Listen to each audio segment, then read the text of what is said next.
मुख्यमंत्री झाल्यानंतर जाहीर केलं होतं की मी एकाही शेतकऱ्याला आत्महत्या करू देणार नाही, तर तुमच्या कर्तृत्वामुळे हे सगळं या भविष्यामध्ये या मतदारसंघामध्ये शक्य होणार आहे. एकही शेतकरी कधी आत्महत्या करणार नाही, एवढा तर त्या ठिकाणी सुकवल्या जाणार आहे.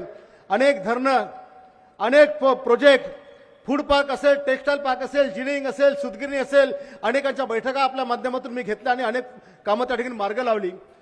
साहेब, आपल्या बुलढाणा शहराचं पॅटर्न सीबीएसईचं, भारतामध्ये बुलढाणा नगरपालिका एकमेव नगरपालिका होती भारतामध्ये की जिने नगरपालिकेच्या 5 शाळा उभारून सीबीएसई पॅटर्न चालू केलं. ते पॅटर्न आपलं राज्य सरकारने त्या ठिकाणी स्वीकारलं आणि खेड्यापाड्यामध्ये आता हे पॅटर्न त्या ठिकाणी राबवायला सुरुवात झाली. आदरणीय मंत्री महोदय, मराठी भाषेच्या संदर्भात आपण हिंदी भाषा आपण आपल्या राज्य शासनाच्या याच्यामध्ये आपण घ्यायला घेतली आणि अनेक लोकांनी आपल्यावर टीका त्या ठिकाणी केली.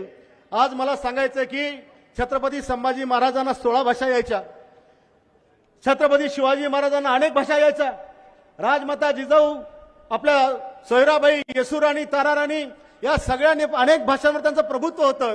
मग जर संभाजी महाराज, शिवाजी महाराज अनेक भाषेचं ज्ञान ठेवतात, तर मग आपल्या सगळ्या लोकांनी सगळ्या भाषेचं ज्ञान का ठेवू नये.